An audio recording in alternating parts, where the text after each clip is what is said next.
सुल्तान खान, अब तुम्हारे भागने का समय आ गया। तुम्हें भगा भगा कर हम तुम्हें ऐसी मौत देंगे कि तुम्हारे पूर्वजों की आत्मा तक कांप उठेगी। तुम्हें मारकर हम अपनी मातृभूमि का एक एक कण मुक्त करवाएंगे।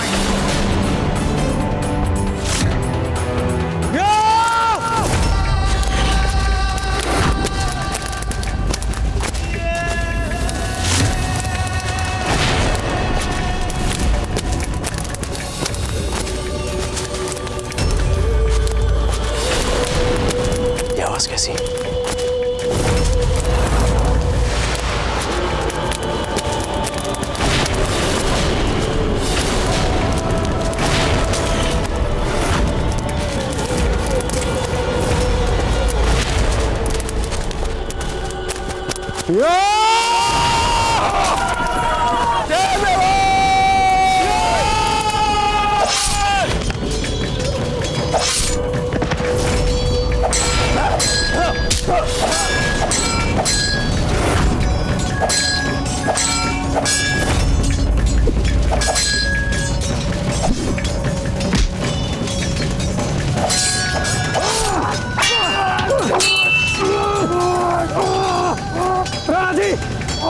अब हम इनका सामना ज्यादा देर नहीं कर पाएंगे।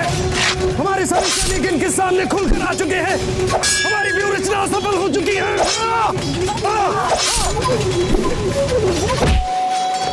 इतनी सारी फौज कहां से आ गई हमारी? ये थी शहंशाह की शानदार जंग की तजवीज। खुशामदीद भगवान दास जी, खुशामदीद। सचमुच आप किस्मत के धनी हैं। सही माने में सभी राजपूतों में सबसे अक्लमंद हैं आप, जिसने सही वक्त पर सही खेमे में शामिल होने का फैसला किया। अब देखो ना, तुम्हारा शहंशाह इस पूरे बर्रे सगीर में सबसे ताकतवर हुक्मरां बनने जा रहा है। देखो अपनी आंखों से कैसे हार रहा है मेवाड़। शहंशाह, मैंने तो सदैव आपके विजय और उत्थान के लिए ईश्वर से प्रार्थनाएं की है।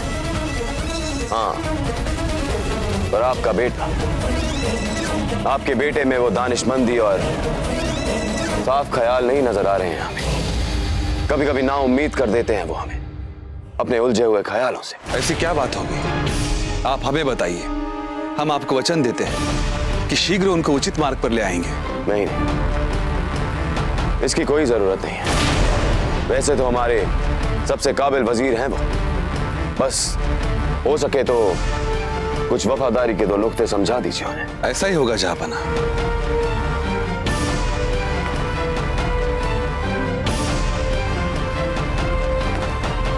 शहंशाह, निष्ठा की बात निकली है तो आपको एक बात बता दूं। जब तक आप मेवाड़ नरेश और उनकी सेना को युद्ध भूमि में परास्त नहीं कर देते, मैंने उदयपुर में सत्ता अंतरण के लिए किसी को गुप्त अभियान पर भेज दिया है। बहुत खूब। कौन दे रहा है इस मुहिम को सरअंजाम? वही जो प्रताप से मिले अपमान का बदला लेने के लिए सबसे अधिक आतुर था। चित्तौड़ का किलेदार आसिफ खान। बहुत खूब, बहुत खूब।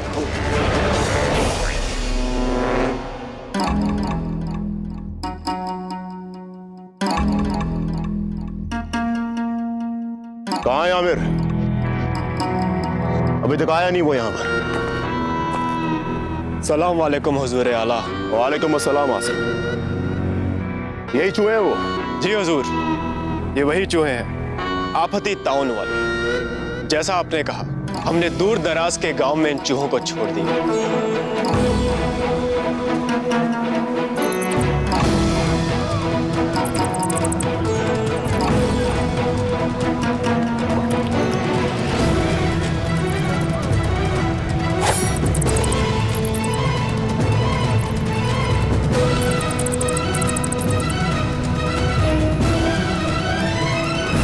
और जनाब, देखते ही देखते सारा गांव इस हफ्ते अजीम ताउन से बीमार हो गया।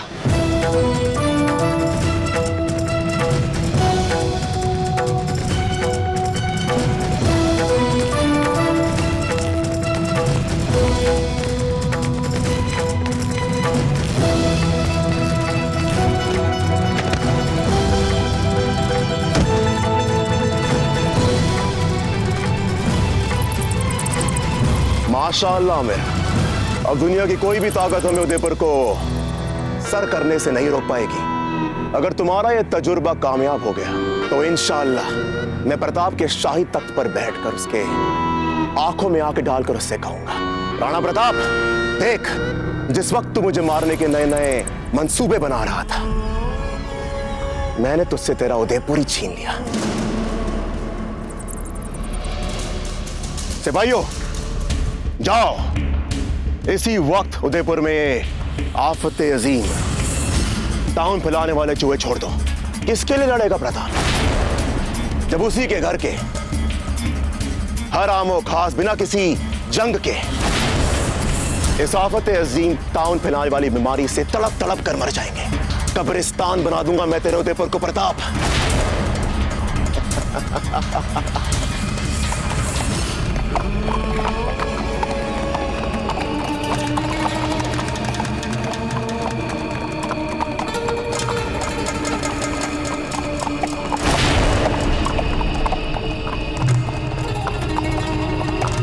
ये तो शहजादा अमर सिंह है। हुजूर से पकड़ लेते हैं। नहीं, प्रताप को अपने और अपने पुरखों के वीर होने का बड़ा घमंड है ना, तो मरने दो उसके बेटे को चूहे की मौत। क्या बिना किसी को कहे, बिना हमारी अनुमति के आप युद्ध के मैदान में चले गए? आपके इस मूर्खतापूर्ण आचरण के लिए मेघा को अपने प्राण गंवाने पड़े। लज्जित होना चाहिए आपको।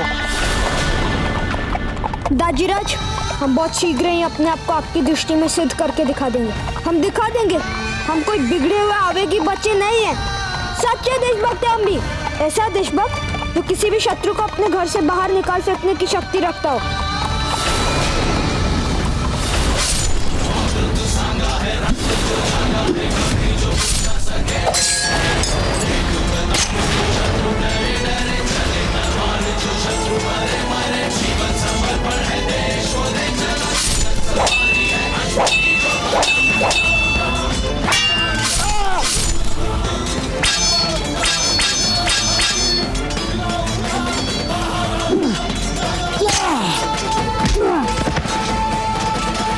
सुल्तान खान, आज हमें तुम पर बहुत दया आ रही है।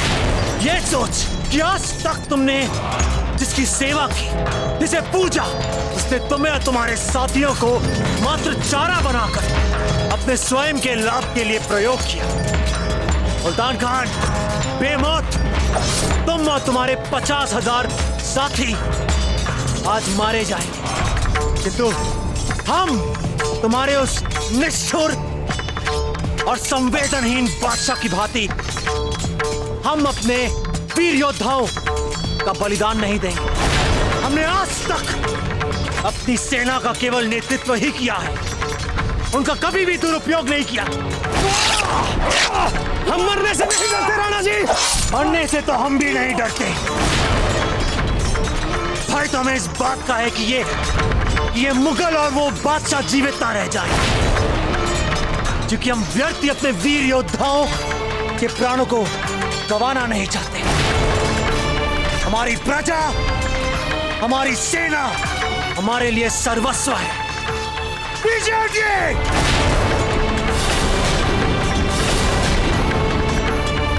पीछे हटो।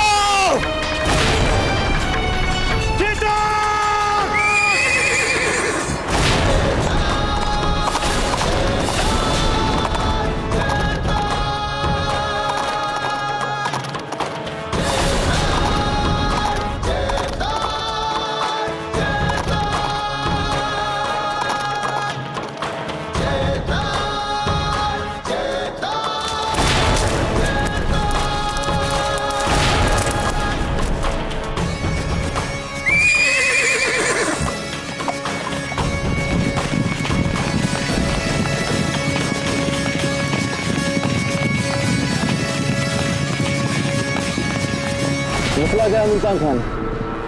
हुक्म दो अपने सिपाहियों को पीछा करने का। मुल्तान खान,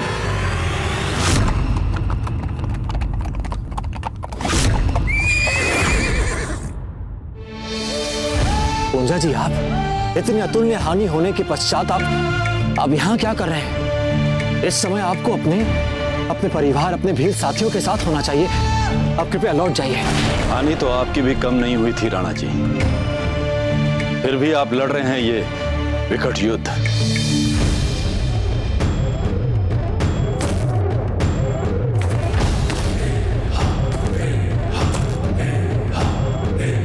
पूंजा जी, हम ये युद्ध अपने राज्य और अपनी प्रजा के लिए लड़ रहे हैं। हमारे पास और कोई दूसरा विकल्प भी तो नहीं बचा था। क्या करते हैं? और वैसे भी आपने आज तक हमारे लिए कई बलिदान दिए। हम आपके इस उपकार का ऋण कैसे चुकाएं? हमें नहीं लगता कि इस जन्म में या अगले किसी भी जन्म में हम इस ऋण को चुका पाएंगे। सदैव आपके ऋणी रहेंगे हम। हमारा आपसे विनम्र निवेदन है, कृपया अपने जंगलों में लौट जाइए। बस बहुत हुआ। ये कैसी बातें कर रहे हैं राणा जी आप? एक तरफ तो आप हमें अपना मित्र कहते हैं और दूसरी तरफ जब हम आपके संकट को अपना संकट कहते हैं तो आप उसे उपकार का नाम दे रहे हैं। मित्रों में उपकार कहाँ होता है राणा जी? हम तो सीधे साधे जंगलवासी हैं, जिसे एक बार अपना कह दें फिर उसका संकट भी हमारा और उनका दुख भी हमारा। मुल्तान खान, हुक्म दो अपने सिपाहियों को, वरना मजबूरन फौज की कमान हमें अपने हाथ में लेनी पड़ जाएगी। और अगर हम यहाँ थोड़ी देर और रुके मुल्तान खान, तो हमारे दुश्मन को फिर से तैयार होने का, हमारे खिलाफ नई नई तजवीज इख्तियार करने का फिर से वक्त मिल जाएगा। और इस वक्त हम अपने दुश्मन को किसी भी कीमत पर जरा सा वक्त भी नहीं दे सकते। बहलुल खान, हमें पहले क्यों नहीं बताया गया कि शहनशाह की जंगी तजवीज के तहत मेरे बहादुर सिपाहियों को इस तरह से बेमौत मरवाया जाएगा? ये कैसी जंग है जिसमें हम अपने लिए ही लड़ने वालों की परवाह ना करें? बहलुल खान, ये कैसी जंग है? ये वो जंग है मुल्तान खान जो दुनिया के सबसे ताकतवर दूरंदेश शहनशाह हिंद खुद अकबर आजम लड़ रहे हैं। और वैसे भी शहनशाह हिंद के ख्वाबों की तामीर में चंद हकीर जानों की कुर्बानी को मायने नहीं रखती मुल्तान खान। जब आप अपनी रानी शाह के शोक में तलवार उठाने को विवश हो गए तो हम मुंह मोड़कर जंगलों में चले जाएं। आप चाहते हैं हम इस समय आपका साथ छोड़ दें? ये कैसी मित्रता हुई राणा जी? फौज में इतने तजर्बेकार सिपह सलार होने के नाते इतनी छोटी सी बात तो तुम्हें पता होनी चाहिए मुल्तान खान। बहलुल खान, मैंने अपने एक एक सिपाही को तैयार किया इस जंग के लिए। उनकी रगों में जज्बा फूंका था मैंने कुर्बानी का। उन्हें अपनी जान की बाजी लगाने के लिए आमादा किया था। हम तो वापस लौट रहे थे शिकस्ता हाल। उन्हें फिर से नए जोश के साथ दोबारा दुश्मनों पर हमला बोलने के लिए मनाया हमने। मेरे इन तमाम बहादुर जाबाज सिपाहियों को गाजर मूली की तरह कटवा दिया तुमने इन दुश्मनों के हाथों। ये ठीक नहीं हुआ। हम जीत चुके हैं जंग का पहला दौर और यही बात मायने रखती है। इसके अलावा हर बात बेमानी है। रही बात हमारे वीर भीलों की और हमारे पुत्र के बलिदान की, तो उन्होंने इस बात पर अपने प्राणों का बलिदान दे दिया कि राणा जी रानी शाह की अस्थियां विसर्जन करने गए हैं।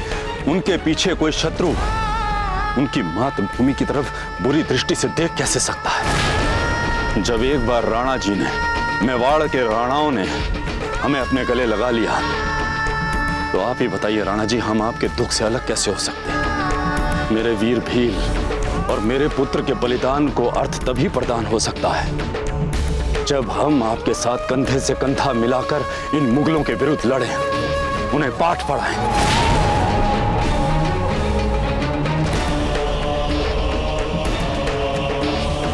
नहीं पूंजा जी, नहीं।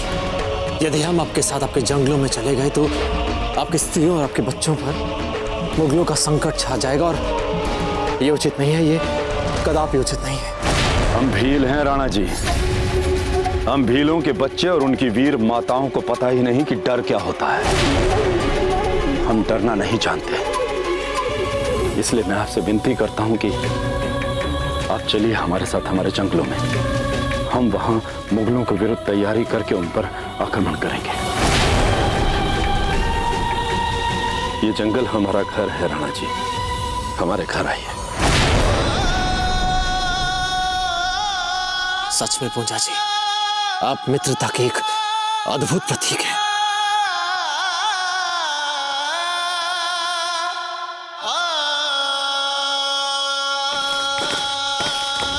मुल्तान खान, हम तुम्हें शहंशाह का दूसरा हुक्म भी सुना दें, क्योंकि हमारे शहंशाह हमेशा दूर की सोचते हैं, हर हाल में मुस्तकबिल पढ़ लेते हैं वे। और उन्होंने मुझे हुक्म दिया था कि अगर तुम जंग के बाद ऐसे ऐसे फिजूल के ख्वाब ख्यालों में उलझो तो सर कलम कर दूं मैं तुम्हारा। हुक्म तो यही मिला है मुझे, अब तय तुम्हें करना है कि तुम्हें अपनी जान देनी है या प्रताप की जान लेनी है। सिपाहियों, आगे बढ़ा जाए।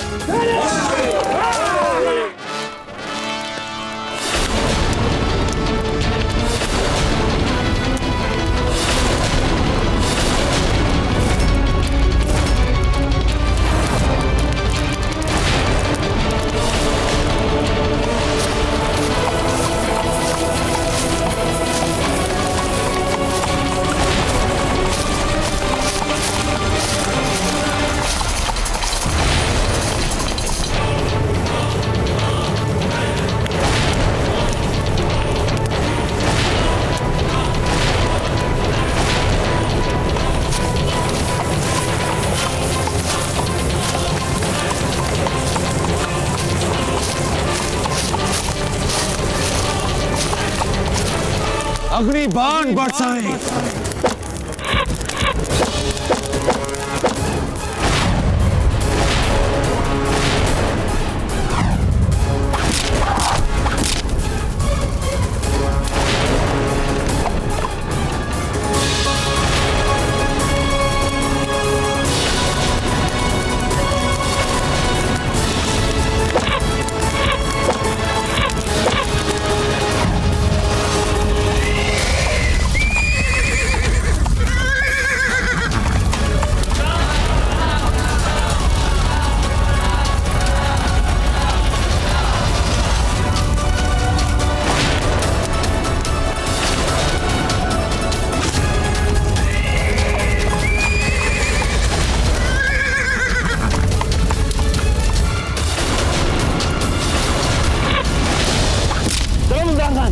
निकलना पड़ेगा हमें।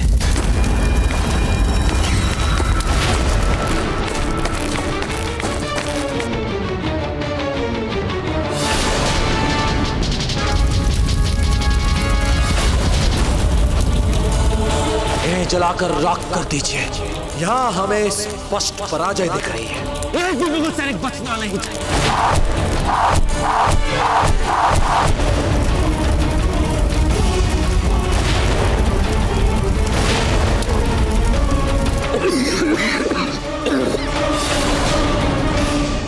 भीलों और राजपूतों ने जंगल में मुगल फौज को अपने आतिशी तीरों की मदद से आग के हवाले कर दिया। हमारे तकरीबन 30,000 सैनिक बहादुरी से लड़ते हुए शहीद हो गए हैं। अब इस वक्त सूरत हाल ये है कि मुल्तान खां और बहलोल खान बमुश्किल अपनी जान बचाकर पहाड़ियों में छुपे हुए हैं। हुजूर, जब से ये जंग शुरू हुई है, हम एक के बाद एक मुश्किलों का सामना करते चले जा रहे हैं। जो मामला एक दिन में होना चाहिए, उसके लिए हम काफी वक्त जाया कर चुके हैं। गुस्ताखी माफ हुजूर, पर अब जब से भीलों के साथ प्रताप भी यहाँ मिला है, हमारे नुकसानात बढ़ते जा रहे हैं। हर रोज हजारों सिपाहियों को शहीद करने के बावजूद हमारी फौज एक कदम भी आगे बढ़ नहीं पा रही है। हुजूर, 2 लाख की फौज लेकर आए थे हम यहाँ, और अब 1 लाख से भी कम सिपाही रह गए हैं। हमें तो लगता है कि हमें अब वापस आगरा लौट चलने में भी कोई गलत ख्याली नहीं है। फतेह का ख्वाब देखने वाले शिकस्त से घबराते नहीं। सियाह रात ही रंगीन सुबह पैदा करती है। फिर से तुम्हारे बेखौफ मिजाज देख बहुत अच्छा लग रहा है काजी खान। तुम जितने सिपाही चाहो ले जाओ अपने साथ, पर प्रताप का सर चाहिए।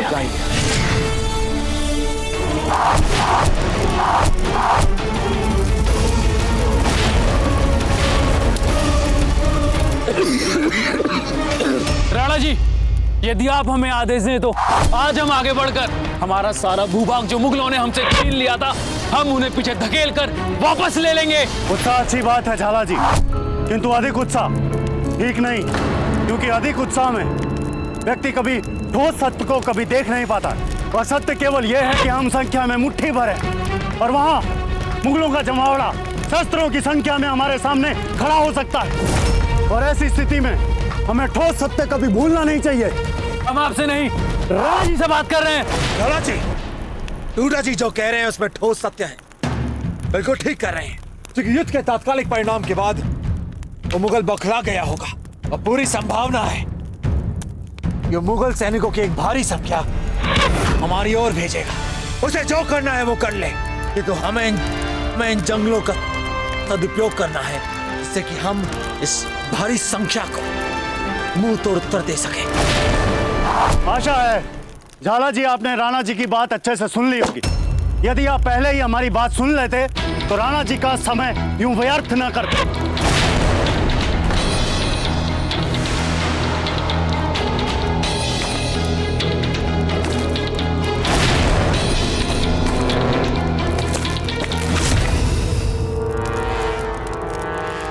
धन्यवाद भीम सिंह जी। जोश बहुत है हमारे साथियों में राणा जी, जब देखिए युद्ध के लिए तैयार हो जाते हैं। ये तो अच्छी बात है भीम सिंह जी, इनके उत्साह और इनके जोश को आप संभालते रहिएगा बीच बीच में।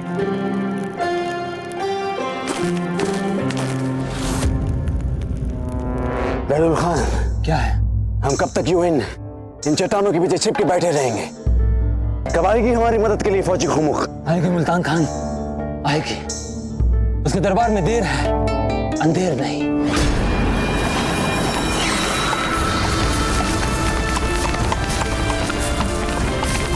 लो, आ गई मदद गाजी खान के साथ।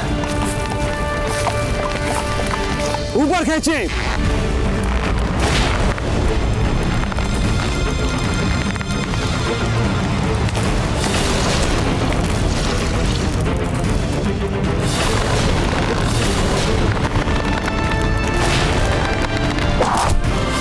यार रस्सी बांधो।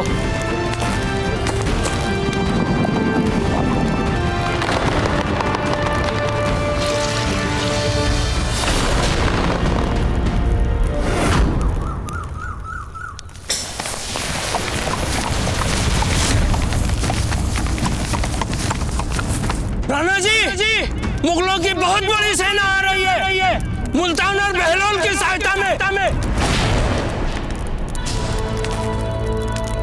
इसमें आश्चर्य क्या बात है? ऐसा होना निश्चित ही था।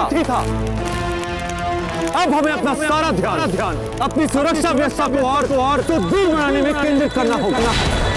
मुगलों पर आक्रमण हम दो छोर से करेंगे, वृक्षों के ऊपर से और नीचे से भी।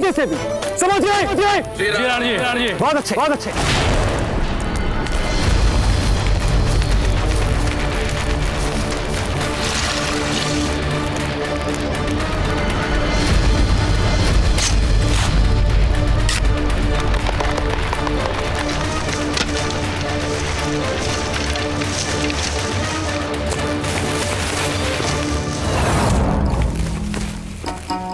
अस्सलामुअलैकुम काजी खान।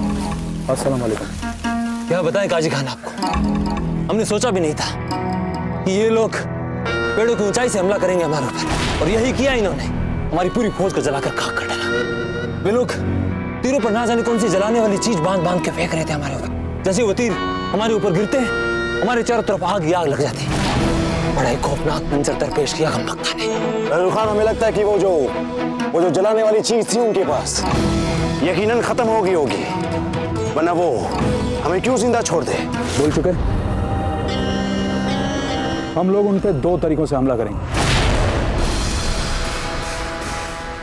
हमारी फौज का पहला दस्ता उनके पेड़ों के उन शाखों पे हमला बोलेगा जहां पे छुपकर उन्होंने आप पर आतिशी कहर बरसाया था, ताकि वो जहां कहीं भी छुपे हों वहीं पे हलाक हो जाएं। और हमारी फौज की दूसरी टुकड़ी जमीनी रास्ता साफ करते हुए जंगल में जाएगी, गहरे तक, उन मेवाड़ी चूहों और भीलों को सफाया करने के लिए। उम्मीद करते हैं कि इस बार प्रताप ने कुछ ना कुछ नया जरूर सोचा होगा हमारे लिए, क्योंकि अगर इस बार उसने हमें ये इज्जत ना बख्शी, खुदा कसम खफा हो जाएंगे हम उस पर।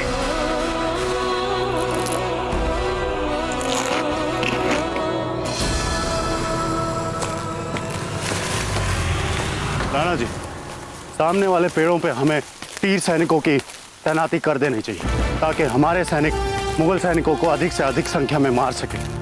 यदि हमने उन्हें जंगल में घुसने से पहले ही नहीं रोका तो वे जंगल के भीतर तक घुसाएंगे, जो हम नहीं चाहते। जब ये बात मुस्तक के दिमाग में आ गई कि सबसे पहले हमने पेड़ों के ऊपर से उनके ऊपर आक्रमण किया था तीरों से, तो इस बार वो जंगल में प्रवेश करते ही सबसे पहले सामने पड़ने वाले पेड़ों पर आक्रमण करेंगे तीरों से। क्या उन लोगों ने ये बात नहीं सोची होगी? अवश्य सोची होगी। इसलिए राणा जी इस बार कुछ अलग व्यूह रचना सोच रहे हैं। वैसे झाला जी, बात तो आप ठीक कह रहे हैं। कालीवन जी, और कसकर खींचे।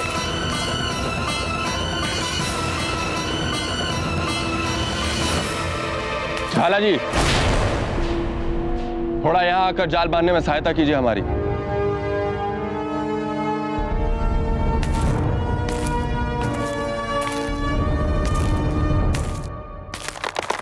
राणा जी, मुगलों की सेना हमारी ओर बढ़ रही है। ऐसा तो होना ही था। सभी शीघ्र अतिशीघ्र अपने अपने निर्धारित स्थानों पर चले जाएं।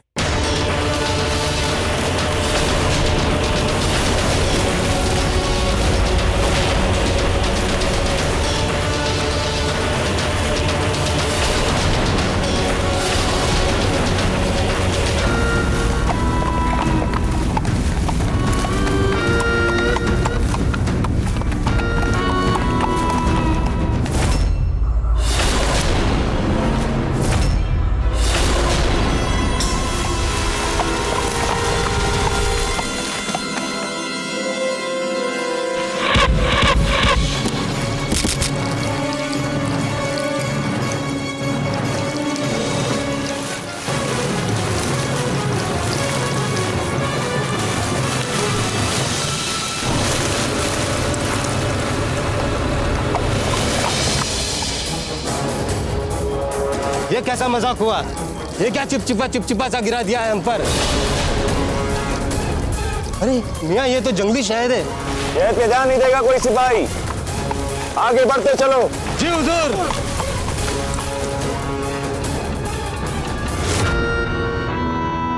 प्रताप, शहद बरसा रहे हो हमारे सिपाहियों पे। कोई बात नहीं, हम भी मीठे के शौकीन, तुम भी मीठे के शौकीन। मजा आएगा। लगता है आखिरकार हौसला टूट चुका है इनका। इतनी आसानी से इतना सारा जंगल पार कर लिया हमने। इतनी तेज बढ़त तो जंग शुरू होने के बाद से अब तक हासिल नहीं की थी हमने। इतना खुश होने की जरूरत है बैदुल खान? पता नहीं क्यों दिल में दुख सी हो रही है। हमने अपनी आंखों से देखी इनकी बहादुरी। यूं ही मैदान छोड़ने वाली चीज नहीं है बिरादर। अल्लाह का नाम लेकर आगे बढ़ते हैं। अल्लाह कसम, यहाँ पे बुजुर्ग सच्चे कर दो।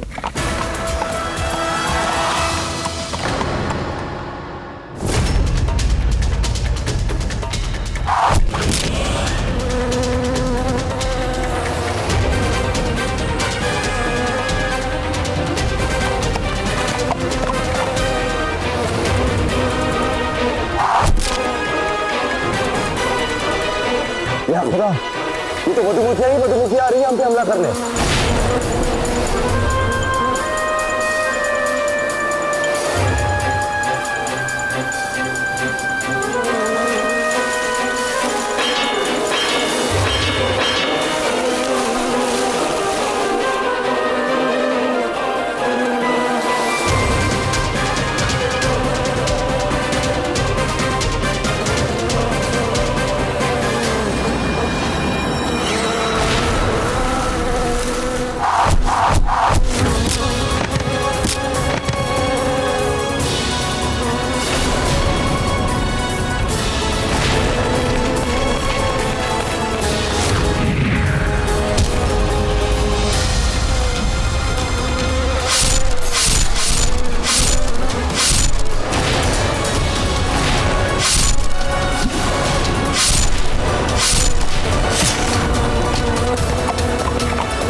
लो जी, उतार दिया तुम्हारा एहसान। ठीक है, युद्ध पे ध्यान दीजिए।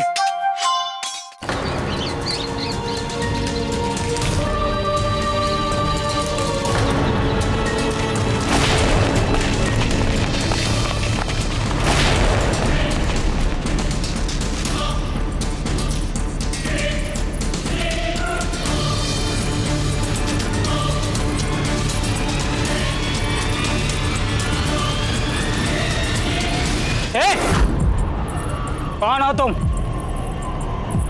और महारानी अजब देख शोक का काला वस्त्र कहाँ है?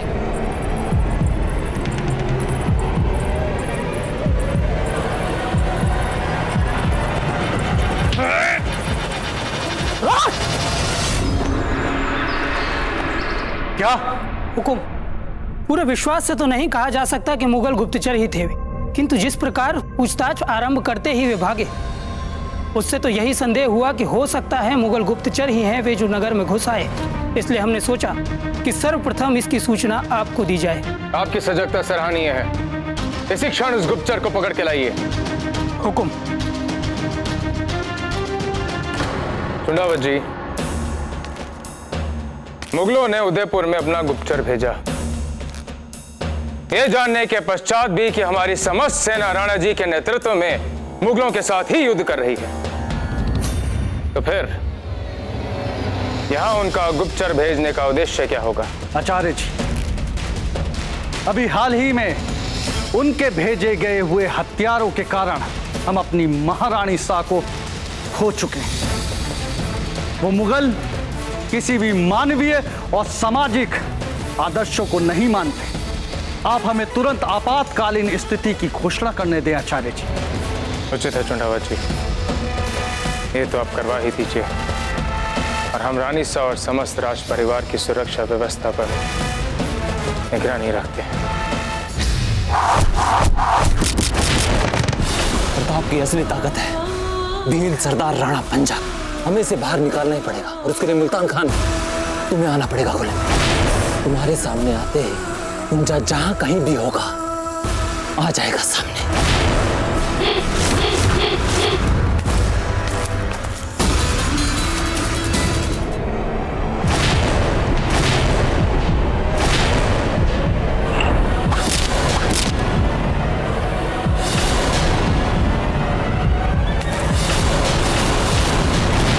मुल्तान खान जैसा एक वरिष्ठ सेनापति जो इस प्रकार हमारे सामने कैसे आ गया?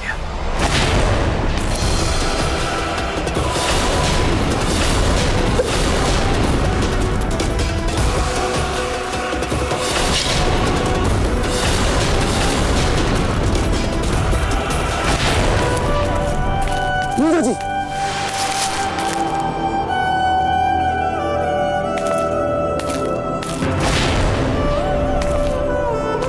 पूजा भी लाओ। कसम खुदा की, तुम्हें मारने में भी उतना ही मजा आएगा जितना कि तुम्हारे बेटे को मारने में।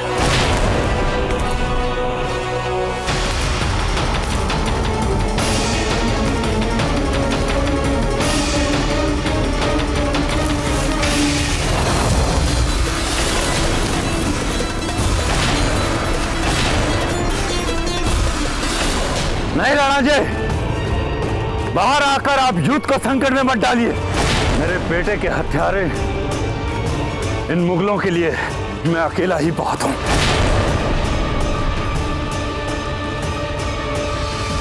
हे एकलिंग जी, मुगल गुप्तचर घुसा है हमारे नगर में। शांत शांत, अभी कुछ सिद्ध नहीं हुआ, ये केवल हमारा संदेह है। फिर भी हम चाहते हैं कि आप सब सुरक्षित स्थान पर चले जाएं। जब नगर में ही मुगल सैनिक आ गए हैं तो सुरक्षा कैसी आचार्य जी? अब कुछ नहीं हो सकता, हम सबको मरना ही पड़ेगा।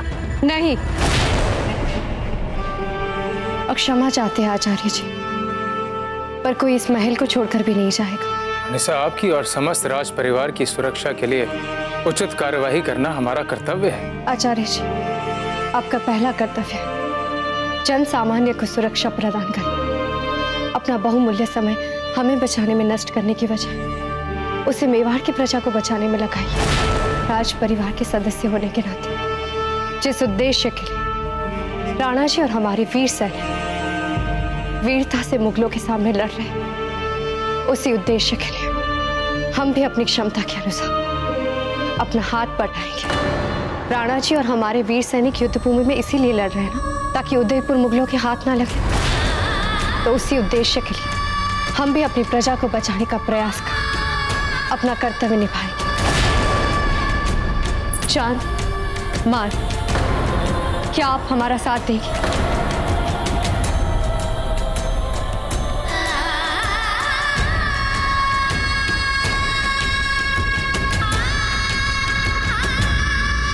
इस समाज में नारी अपनी प्रजा की सुरक्षा के लिए शक्ति का रूप ले लेती है। उस समाज पे कोई भी अड़चन, कोई भी समस्या आशा की किरण के साथ ही लुप्त हो जाती है।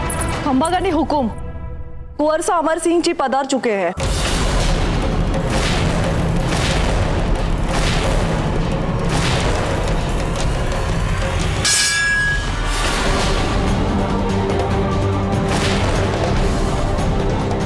हर हर महादेव।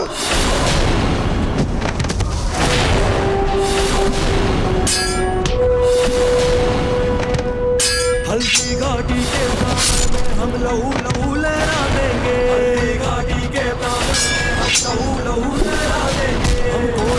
हम गोल भील हम रक्त ध्वजा फहरा देंगे। हम गोल भील हम रक्त ध्वजा फहरा देंगे। बहुत अच्छे पूजा जी।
जी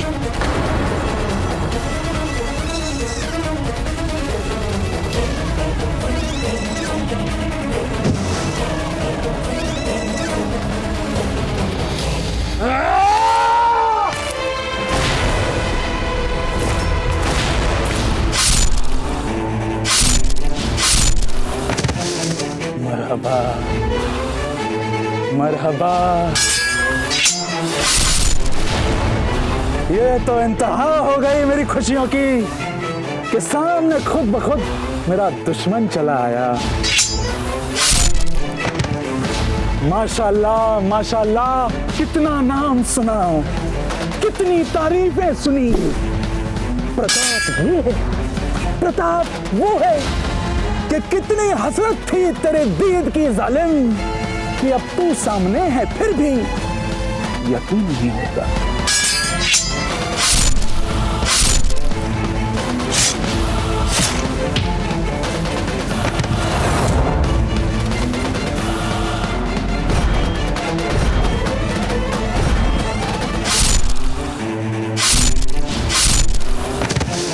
मरहबा मरहबा।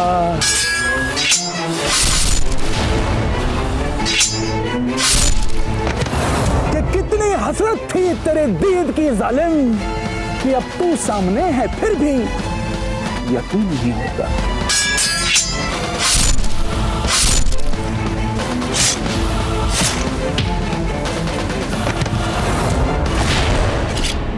चलो, खुदा के लिए भाग चलो यहाँ से। देखो, हमारा यकीन करो, बड़ा ही बेरहम और खतरनाक ये प्रताप। हमने अपनी आंखों से देखा है। कहर बन के टूटता है दुश्मनों पे, बड़ी बेदर्दी से मारता है। देखो काजी, भाग चलो यहाँ से। वैसे भी हमारे तमाम सिपाही मारे जा चुके हैं। ये वक्त मुनासिब नहीं अपनी बहादुरी दिखाने का। बाद में नई फौज के साथ आएंगे और लड़ लेंगे इनसे। हम अकेले नहीं मरेंगे, ये तुम्हें भी नहीं छोड़ेगा। बहलोल खान, समझाओ इसे। मुल्तान ठीक बोला काजी, इस वक्त यहाँ से भागने में गनीमत। सचमुच जिंदा नहीं छोड़ेंगे हमें।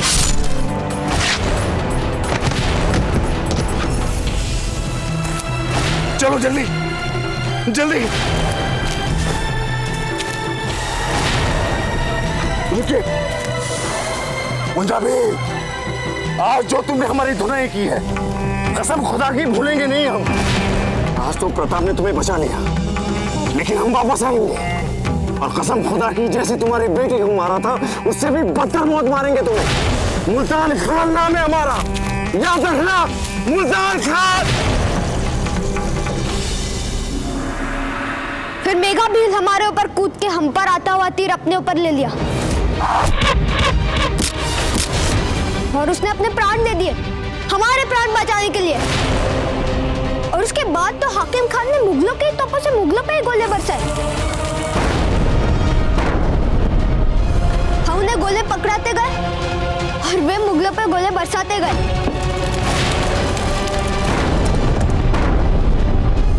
और देखते ही देखते उन्होंने उन मुगलों को वापस हटने के लिए विवश कर दिया। हम क्षमा चाहते हैं आचार्य जी। हम जानते हैं हम सबको यहाँ उदयपुर की सुरक्षा के लिए तैनात किया गया है, किंतु जब हमारे राणा जी रणभूमि में उन मुगलों के विरुद्ध युद्ध कर रहे हैं तो हम यहाँ उदयपुर की सुरक्षा के नाम पे नहीं बैठे रह सकते। जी आचार्य, हम चुंडावत जी की बात से संपूर्ण रूप से सहमत हैं। उन मुगलों की असंख्य विशाल सेना के विरुद्ध हमारे राणा जी को हमारी आवश्यकता है आचार्य जी। हाँ आचार्य जी, यदि हमें दाजीराज की अनुमति मिल जाती तो हम कभी युद्ध भूमि से वापस नहीं आते। आप सबका अनुभव और शौर्य दाजीराज के बहुत काम आएगा। हम आप सभी के पक्षों से सहमत हैं। यहाँ से प्रस्थान करने से पूर्व नगर और राजमहल की सुरक्षा व्यवस्था को चाक चौबंद किया जाए। उसके पश्चात हम जाएंगे राणा जी के पास। पूंजा जी, पूंजा जी नहीं, पूंजा जी नहीं, राणा जी, राणा जी मुझे पूंजा जी जाने दीजिए। अरे हमारी बात सुनिए, आपको अपने पुत्र की मृत्यु का प्रतिशोध देने का अवसर मिलेगा। ये उचित समय नहीं है। पूंजा जी हमारी बात सुनिए, आपको अवसर मिलेगा। यदि नहीं मिला तो हम नियति के जबड़े से उसे छीन कर लाएंगे आपके लिए। अभी नहीं पूंजा जी। राणा जी शांत हो जाइए। वे देखिए, वे कायर मुगल रण क्षेत्र छोड़ के भाग रहे हैं।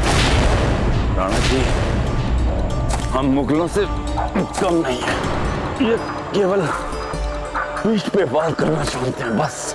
मुंजा जी, हम अपने मातृभूमि के निडर सपूत हैं। हम अपनी मातृभूमि के लिए अपना सर्वस्व न्यौछावर कर सकते हैं। हम वो हैं, हम सर्वश्रेष्ठ हैं। हम अपनी मातृभूमि, अपनी धरती, अपनी धरा, अपनी माँ को अपना सब कुछ न्यौछावर करने के लिए हम सदैव तत्पर रहते हैं। हम वो हैं, हम सर्वश्रेष्ठ हैं। जय मेवाड़, जय मेवाड़, जय मेवाड़, जय मेवाड़।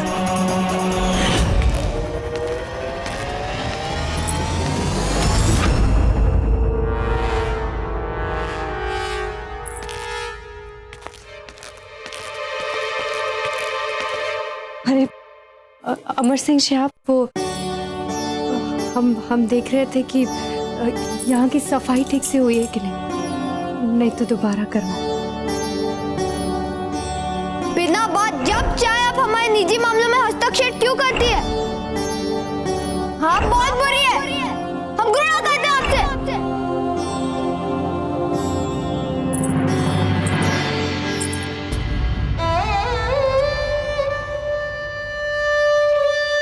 हमें क्षमा कर दीजिए छोटी माँ, हमने आपके साथ बिना बात बहुत दुर्व्यवहार किया। हमें मान लेनी चाहिए थी आपकी बात, पर हमें नहीं मानी और चलेगा युद्ध भूमि में बिना आपको पूछे। पर इसका परिणाम क्या हुआ? वीर मेघा को अपने प्राण गंवाने पड़े हमारे प्राण बचाने के लिए। अमर सिंह जी, आप युद्ध भूमि में गए जहाँ सब थे, जहाँ अपनी मातृभूमि के लिए सर्वस्व लुटाने के लिए आपके दाजीराज भी थे, वहां जहाँ वीर मेघा अपना कर्तव्य निभाते हुए अपने प्राण न्यौछावर किए, उन्होंने केवल आपके लिए नहीं, अपना कर्तव्य निभाने के लिए हंसते हंसते अपने प्राण गंवाए। इसीलिए अमर सिंह जी, उसके लिए अपने मन में कोई अपराध बोध या कुंठा मत पालिए। केवल उनके शौर्य को याद रखिए, ताकि समय आने पे वो आपके लिए प्रेरणा बन सके। क्षमा कर दीजिए छोटी माँ, मुझे क्षमा कर दीजिए। आज के बाद से हम कभी भी आपके साथ दुर्व्यवहार नहीं करेंगे और ना ही कभी आपका अपमान करेंगे। छोटी माँ, हम हमेशा आपकी सभी कहना मानेंगे। अमर सिंह जी, आपकी छोटी माँ को सब पता है, सब समझते हैं हम। छोटी माँ, हमें बहुत भूख लगी है, कुछ खाने को दीजिए ना। अभी हम आपको भरपेट भोजन करवाएंगे। विशेष आपके लिए हमने अपने हाथों से भोजन तैयार किया है। चलिए।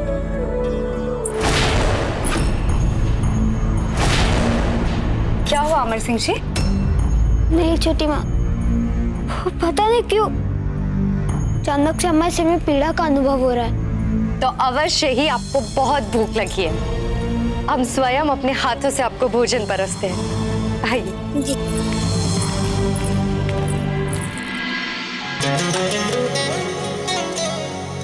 अरे वाह छोटी माँ, आप तो हमारे पसंद के सारे व्यंजन परोस लाई। बस छोटा सा प्रयास किया है हमने, अब आप खा के देखिए। छोटी माँ, जिसे माँ हमें अपने हाथों से खिलाती थी, आप भी हमें वैसे ही खिलाइए ना।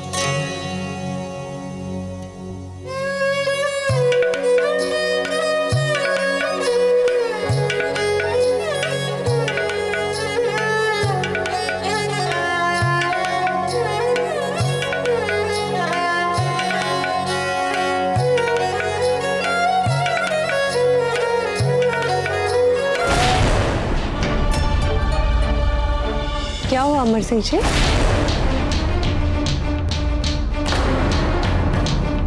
अमर सिंह जी, क्या हुआ अमर सिंह जी? अमर सिंह जी, अमर सिंह जी, अमर सिंह जी, आप ठीक है? अमर सिंह जी, आप हमें बताइए क्या हो रहा है? कोई है?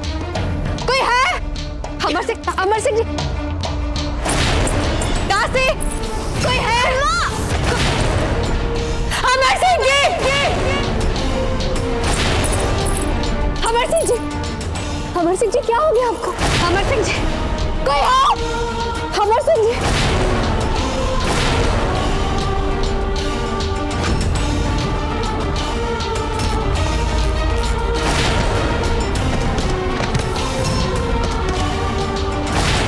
ये वही चूहे हैं, आफती ताउन वाले। हमने दूर दराज के गांव में इन चूहों को छोड़ दिया। देखते ही देखते सारा गांव इस आफते अजीम ताउन से बीमार हो गया।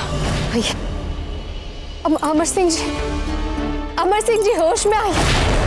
अमर सिंह जी, क्या हो गया आपको? अमर सिंह जी, देखिए, अरे हमारे प्रमुख राजवैद्य जी कहाँ? पता नहीं भाभी सा, नगर में जहाँ भी देखो हर कोई बीमार पड़ा हुआ है। राजवैद्य जी उन्हीं को देखने गए हैं। ये यदि सारे नगर में किसी महामारी का संकट है तो हम उन्हें नहीं छेड़ेंगे। वैद्य जी, जब तक राजवैद्य जी नहीं आता, आप ही देखिए इन्हें।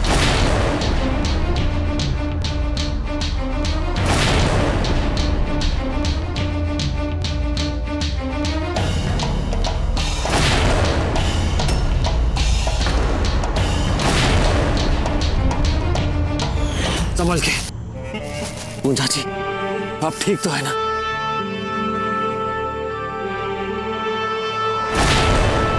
पूंजा जी, यूं अपने आप को संकट में डालना कोई अच्छी बात नहीं थी।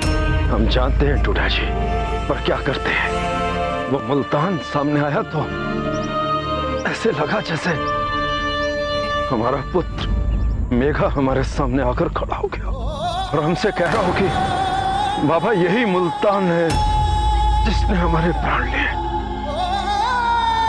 बस हम अपना संयम खो बैठे। हमारा रक्त बहने लगा हमारा।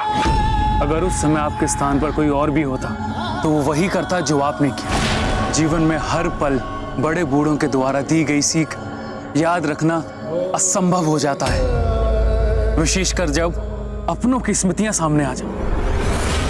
सही कहा आपने झाला जी, सही कहा आपने। झाला जी, जो भी हुआ अच्छा हुआ, हमारे हित में हुआ। कई मुगल सैनिक मारे गए युद्ध के इस चक्र में। पर आप तो जानते हैं राणा जी, ये मुगल हैं, पलटकर पीठ पर वार करते हैं, इसलिए हमें सावधान रहना होगा। निस्संदेह पूंजा जी, निस्संदेह उनकी मूल प्रकृति है पीठ पर वार करना। वे अवश्य ही लौटेंगे और हल्दी घाटी जाने के लिए यही एक मार्ग है उनके पास। इन्हीं जंगलों से होते हुए वे हल्दी घाटी पहुंच सकते हैं, उनके पास और कोई विकल्प नहीं है। ऐसे कैसे पार कर लेंगे वे जंगल? अरे जितनी बार आएंगे उतनी बार मारेंगे। हल्दी घाटी तो उनकी बस आत्मा ही पहुंचेगी, आत्मा, वो भी हमारे हाथों मर के। क्या बात है झाला जी। ये जो आपका जोश है, ये जो आपका उत्साह है ना, यही आपकी पूंजी है। आपके इस जोश और उत्साह को बचा कर रखिएगा टूडा जी, इन्हें कभी हताश नहीं कीजिएगा। अभी आते हैं।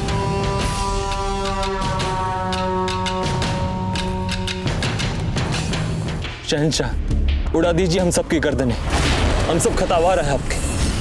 हमने आपके हजारों सिपाही कुर्बान कर दिए, फिर भी हार करा। उड़ा दीजिए हमारी गर्दन शहंशाह, ताकि हमारे बाद हमसे काबिल सिपहसालार आपकी खिदमत कर सके। हम सबको तो जिंदा रहने का कोई हक ही नहीं रहा शहंशाह।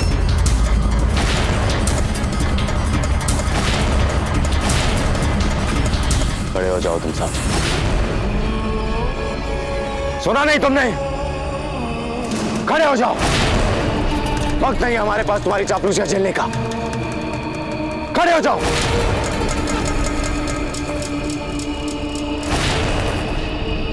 यही हकीकत है कि अब तक हम कोई खास बढ़त नहीं बना पाए, फिर भी हम आप तीनों को नहीं गवा सकते।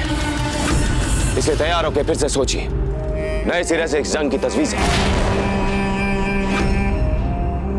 शहंशाह क्षमा कीजिए, किंतु आप एक अवसर मानसिंह को देकर क्यों नहीं देखते? वो इस क्षेत्र से भली भांति अवगत है और विगत में उन्होंने केवल आपके लिए बहुत सारे युद्ध जीत कर दिखाए।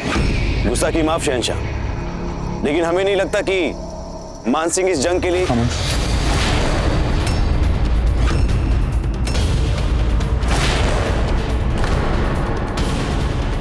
आपकी बात में वजन है भगवान दास जी। और वैसे भी हम मान सिंह जी पर बहुत ज्यादा यकीन करने लग गए थे, ये आप भी जानते हैं। और उन्होंने कभी हमें नाउम्मीद भी नहीं किया।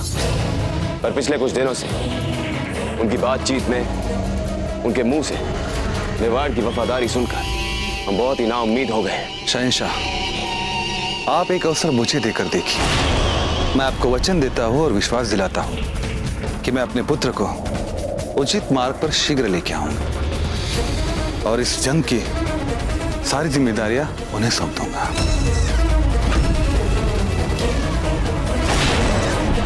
अगर आपने ऐसा कर दिया तो हम भी वादा करते हैं। हम पे यकीन ना रहा, कोई बात नहीं, सर कलम करवा दीजिए, कोई बात नहीं, पर एक बुत परस्त पे इतना यकीन, और वो भी इस कदर।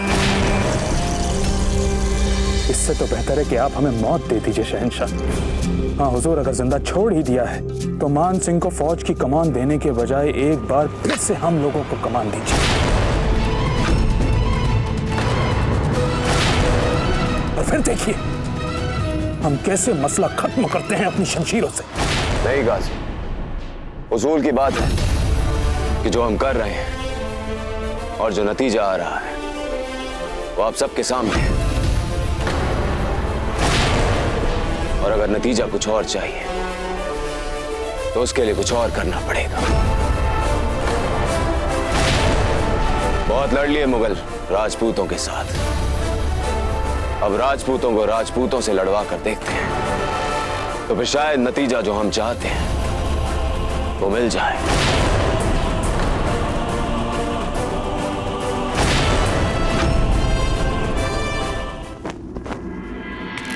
हमारे सैनिकों ने नगर का चप्पा चप्पा छान मारा है आचार्य जी, लेकिन हमें कोई भी मुगलों का गुप्तचर दिखाई नहीं दिया। इसका मतलब ये सभी सूचना झूठी निकली। ये तो बहुत अच्छी बात हुई चुंडावत जी, हम तो बिना बात के यूं ही चिंतित हो रहे थे। अर्थात हम बिना किसी मानसिक दबाव के यहाँ से प्रस्थान कर सकते हैं। किंतु एक समस्या है आचार्य जी। कैसी समस्या? नगर में एक विचित्र सी महामारी फैल रही है। यहाँ तक कि घर घर में लोग इस तीव्र ज्वर से पीड़ित हो रहे हैं और कईयों की तो इस तीव्र ज्वर से मृत्यु हो चुकी है आचार्य जी। अचानक ये महामारी, कैसी महामारी, कहां से आई है? कोई कारण पता चला आपको? कारण तो राज्य वैद्य जी अपने सभी निदान केंद्र के राज्य वैद्यों के साथ नगर में घर घर में अपने उपचार में जुट चुके हैं। वही परीक्षण करके जब पता लगा पाएंगे तब पता चलेगा। वैसे उन्होंने कुछ अन्वेषक वैद्यों को इस कार्य में लगा दिया है। खम्मा खड़े हुकुम, बुरा समाचार। अमर सिंह कुंवर सा को तीव्र ज्वर ने अचेत कर दिया है।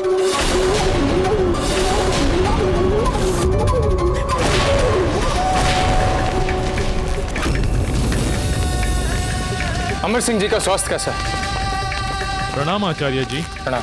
समझ में नहीं आ रहा, कुंवर साहब को तीव्र ज्वर है और मैंने ज्वर के निदान के लिए उत्तम से उत्तम उपलब्ध औषधि दे रखी है।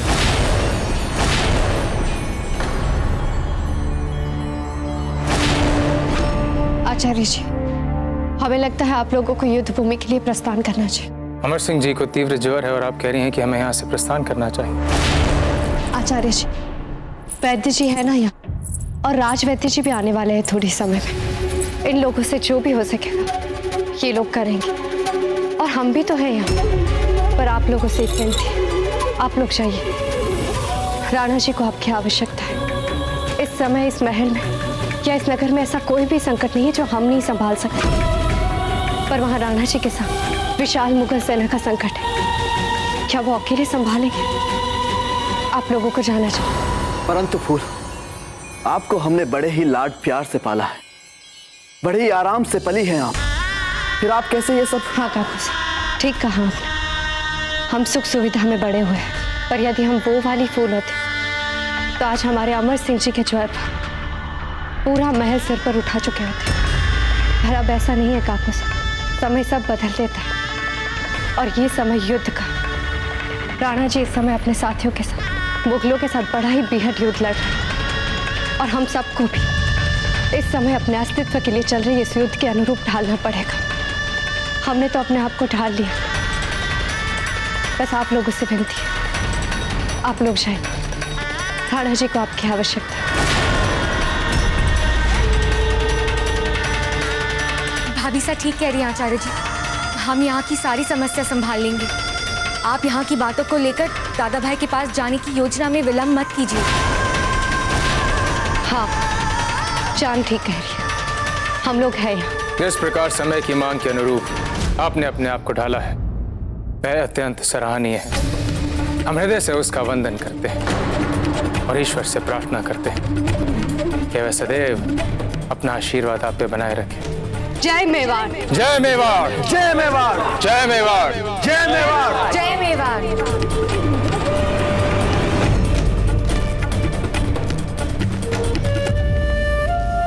उचित है, यही हमारी युद्ध नीति रहेगी।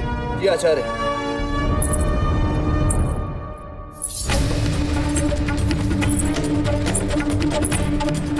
जय चुंडावत जी, भजाई जी से तिलक करवा लीजिए। पर आचार्य जी, इन सब कार्यों के लिए हमारे पास समय कम है। चुंडावत जी, युद्ध से पूर्व वीरों के पास तिलक के लिए समय हमेशा रहा है। चाहिए कहीं ऐसा तो नहीं कि समय का अभाव केवल एक बहाना है वास्तविकता को छुपाने के लिए, क्योंकि आपको लगता है कि भय छुपाने की असमर्थता के कारण भजाई जी आपकी आंखों में इस भय को देख लेंगी, और यही कारण है कि आप उनसे छिपते यहाँ वहां भाग रहे हैं। भला आपसे क्या छुपाना आचार्य जी?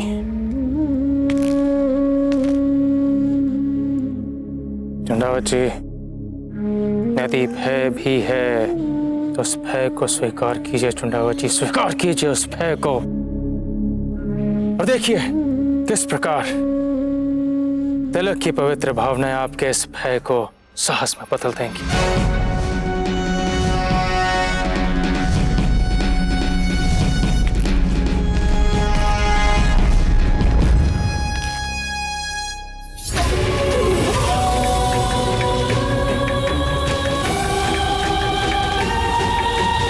हम आपको वचन देते हैं कि नहीं, युद्ध में जाने से पहले आप ऐसा कोई भी वचन ना दीजिए जो आपको अपने कर्तव्य निभाने से ध्यान बटा दे।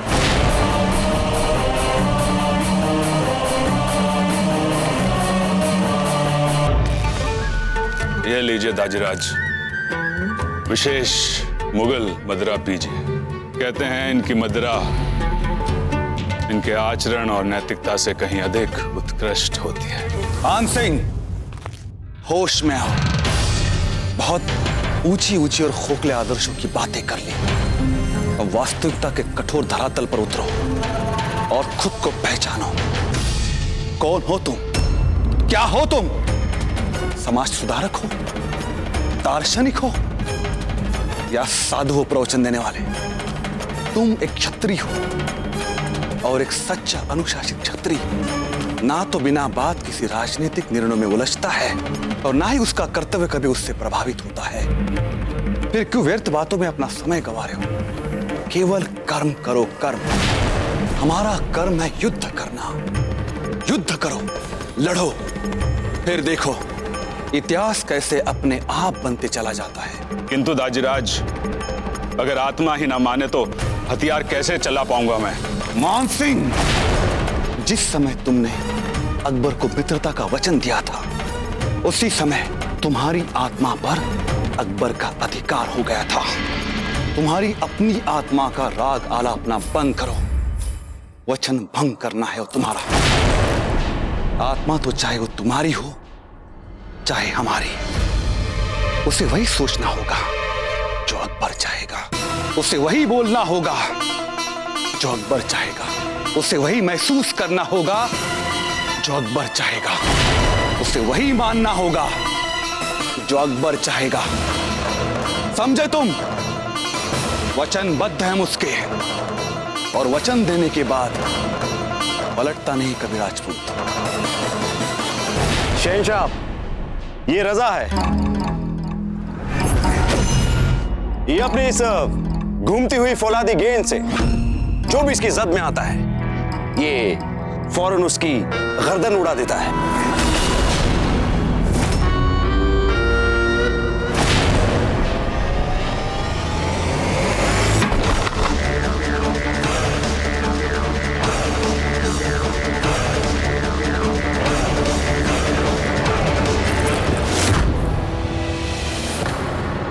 हमारा धर्म नहीं कहता कि अबला स्त्री पर वार किया जाए। हमारा धर्म किसी के साथ छल करने को नहीं कहता। हमारा धर्म किसी की पीठ पर वार करने के लिए नहीं कहता। हमारा धर्म राजपूताने की समृद्धि और खुशहाली के लिए जीने की बात करता है। उसे किसी का दास बनाने की बात नहीं करता।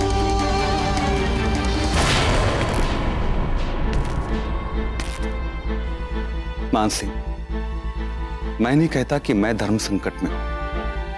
है हम धर्म संकट में, और तुम भी हो। किंतु जो भी समझदार होता है, संवेदनशील होता है, उसी को तो ये धर्म संकट सताता है। किंतु समझदार व्यक्ति को इस धर्म संकट से उबरना भी पड़ता है। तुमने जो वचन देके रखा है शहंशाह अकबर को, उस वचन के सहारे उभरो। महाभारत में अर्जुन भी तो उलझा था धर्म संकट में, फिर वो उभरा और लड़ा अपने ही भाइयों से, अपने ही गुरुजनों से, अपने ही परिवारों के सदस्यों से।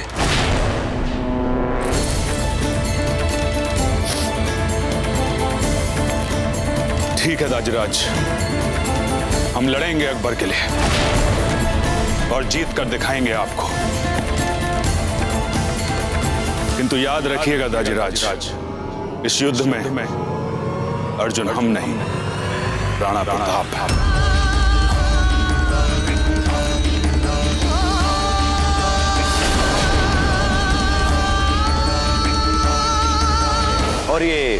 दूसरा शख्स, ये देखने में कुछ पागल सा दिखता है,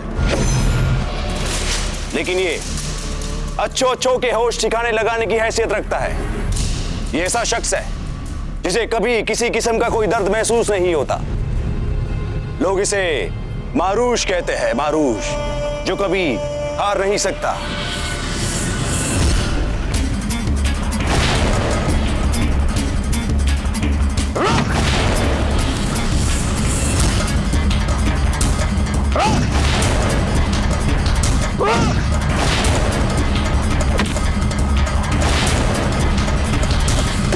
बहुत खूब मुल्तान खान, बहुत खूब। बड़ी दिलचस्प बदलाए हो मुल्तान खान, मजा आ गया। शहंशाह का इकबाल बुलंद हो, आलमपना का इकबाल बुलंद हो। मान सिंह, मान सिंह, हम तुम्हारे ही मुनासिब इस्तकबाल के लिए तोहफे चुन रहे थे। खुशामदीद, खुशामदीद। ये रजा लॉ गेंद से सामने वालों का सर उड़ाने में पारंगत, और ये अजय मारूश जिसने अपनी पीड़ा की अनुभूतियां मार ली। देखा देखा, हम ना कहते थे काजी, ये अपने किस्म के एक ऐसे शख्स है जो हम मुगलों की रूह तक से इस कदर वाकिफ है। जब ऐसे दानिशमंद शख्स हमारे मंसूबों और इमाल पे शक करने लगते हैं तो खुदा कसम घबराहट होने लगती है। शहंशाह, मेरे विचार से ये आपके हुजूर में बिना किसी संदेह के खड़े हैं। जी शहंशाह, हम युद्ध में जाने के लिए तैयार हैं और हम आपको वचन देते हैं कि हम प्रताप को मार देंगे, और यदि हम अपने कार्य में असफल रहे तो कभी अपने आप को आपके सामने नहीं लेकर आएंगे और ना ही आपको अपनी शक्ल दिखाएंगे।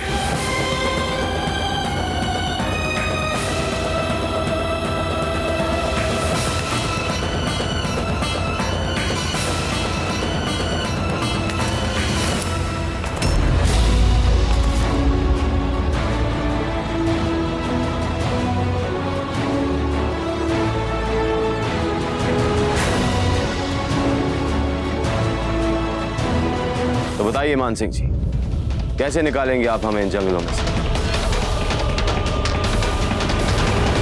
नहीं अमर सिंह जी, अमर सिंह जी, आपको इस ज्वर का सामना करना पड़ेगा। आप बहुत साहसी हैं, आप हमें छोड़कर नहीं जा सकते।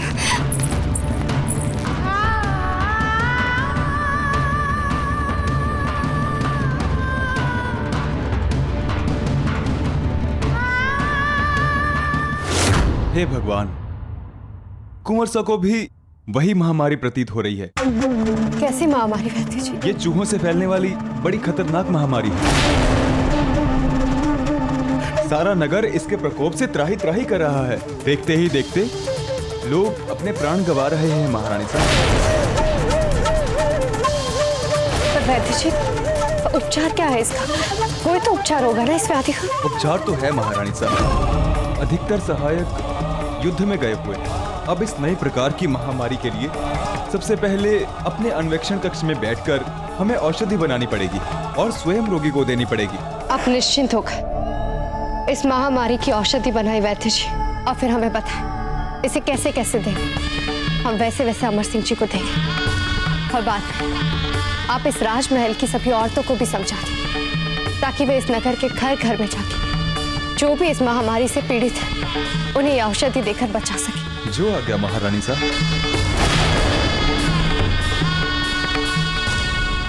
तो बताइए मान सिंह, आपकी राय में इन भीलों के जंगलों को कैसे पार किया जाए? आप तो वाकिफ ही होंगे, इस जंगल को पार करने की कवायद में हम कितने सिपाही गवा चुके हैं।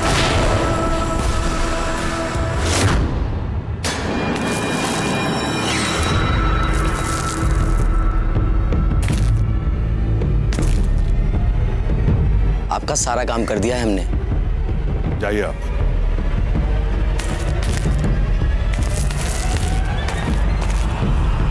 ये कौन था मान सिंह जी?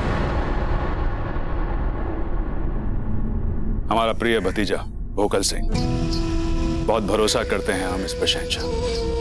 जो भी काम देते हैं कर देता है। बहरहाल हम जंगल के मसले पर थे, तो बताइए कैसे पार किया जाए इसे। यदि इतना कठिन लग रहा है इसे पार करना, तो हम पार ही नहीं करेंगे इसे। ज्यों ही मसला रोजे का सामने आया, बंदा खिसियाया और बुत परस्त बन बैठा।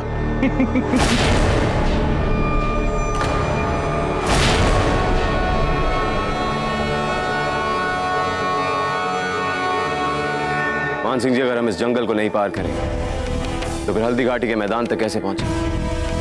और फिर इसके अलावा और कोई दूसरा रास्ता भी तो नहीं। इस जंगल के अलावा तो ये सारा इलाका बड़े बड़े पहाड़ों से घिरा हुआ है। घिरा हुआ था पहाड़ों से, अब नहीं।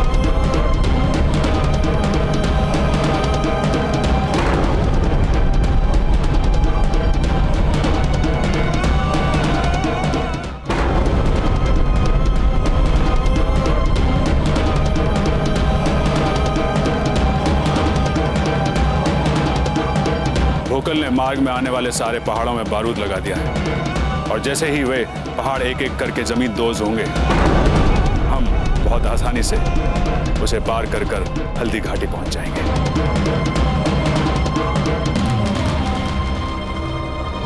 इससे दो बातें स्पष्ट हो गई हैं। एक कि मुगल सेना का नेतृत्व, उसकी कमान अब स्वयं मानसिंह जी संभालेंगे, और दूसरी बात कि अब मुगल सेना इस जंगल के मार्ग से हल्दी घाटी कदापि नहीं जाएगी। मरहबा मरहबा मान सिंह जी, आपने और आपके भतीजे ने तो कमाल कर दिया। हम इसी वक्त आपको अपने 40,000 सिपाही और सभी सिपह सलार आपके मातहत करते हैं। आप पूरे अख्तियारात और इत्मीनान के साथ जंग के इस आखिरी और सबसे अहम हमले को अपने हिसाब से सरअंजाम दे सकते हैं। हम पूरा प्रयास करेंगे कि इस युद्ध में जीत हमारी ही हो, और इस जीत का उत्सव मनाने के लिए हम सब जीवित भी रहें।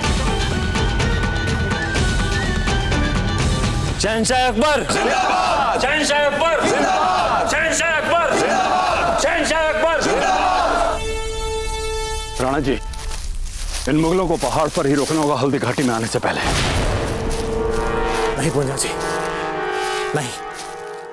हमने हर कोण से इस पर विचार करके देखा है। पहाड़ों को बम से समतल करने वाले मुगलों के पीछे जाना, ऐसे में केवल हम अपना बहुमूल्य समय ही नहीं गंवाएंगे, बल्कि हमारी शक्ति, हमारा सामर्थ्य दोनों व्यर्थ हो जाएंगे। यदि ऐसी बात है तो हमें डटकर उनका युद्ध के मैदान में सामना करना चाहिए, पूर्ण तैयारी के साथ, बल्कि न ही उनके पीछे जाएं उन्हें रोकने के लिए।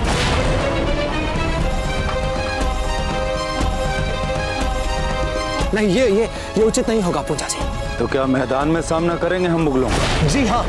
पर राणा जी, मैदान में मुगलों का सामना करना कोई अच्छी बात नहीं है। इसमें सारा खेल सेना के संख्या बल का होकर रह जाएगा।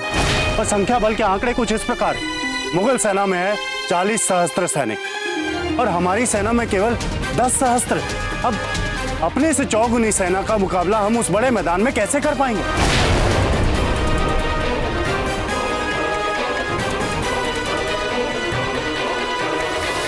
राणा जी, अपने 10,000 जाबाज सिपाहियों में हमारे 5,000 जाबाज अफगान सिपाही भी शामिल कर लीजिए।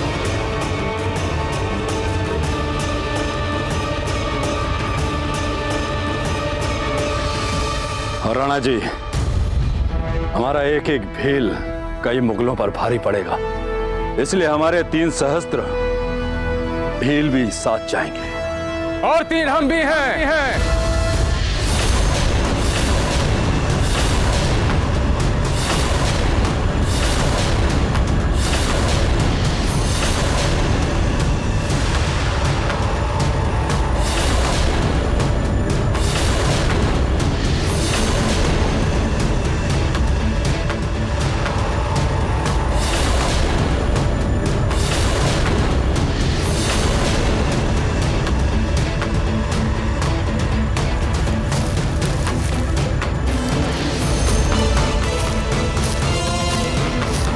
प्रणाम राणा जी।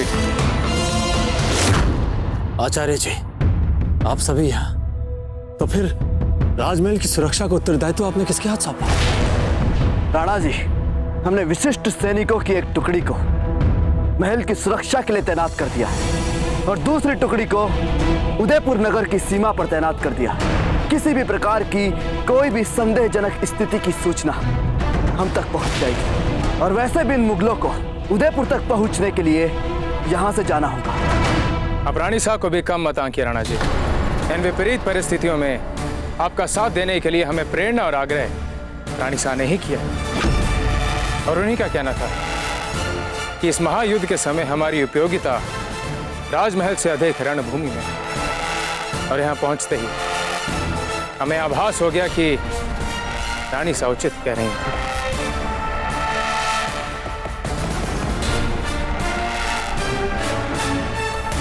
यदि ऐसी बात है तो फिर ठीक है। आप सभी के रहने से हमारा आत्मविश्वास बढ़ेगा, हमारा आत्मबल बढ़ेगा। आप सभी के सहयोग से, सभी की सहायता से अब तो हमें ऐसा प्रतीत हो रहा है कि हल्दी घाटी के इस महायुद्ध में हम मुगलों को हराने की बात भी सोच सकते हैं और ये कार्य करेगी।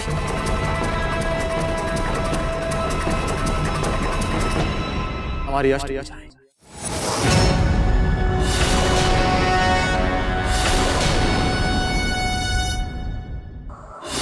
मेवाड़ की सेना की 8 भुजाएं आचार्य राघवेंद्र मान सिंह छाला आंडा डूडा सांडा भीम सिंह डोडिया हाकिम खान सूरी शालीवान सिंह चंद्रसेन राठौर और कृष्णदास चुंडावची। ये है हमारी अष्ट भुजाएं। चले ये वीर अब कोई न रोक सके, शत्रु हंकारों की वाणी इनके जन्मों से दबे, लेकिन इनका साहस और मान। मेवाड़ के वीर महाराणा प्रताप के जीवन को करीब से जानने के लिए चैनल को सब्सक्राइब करें और बेल आइकॉन दबाना न भूलें।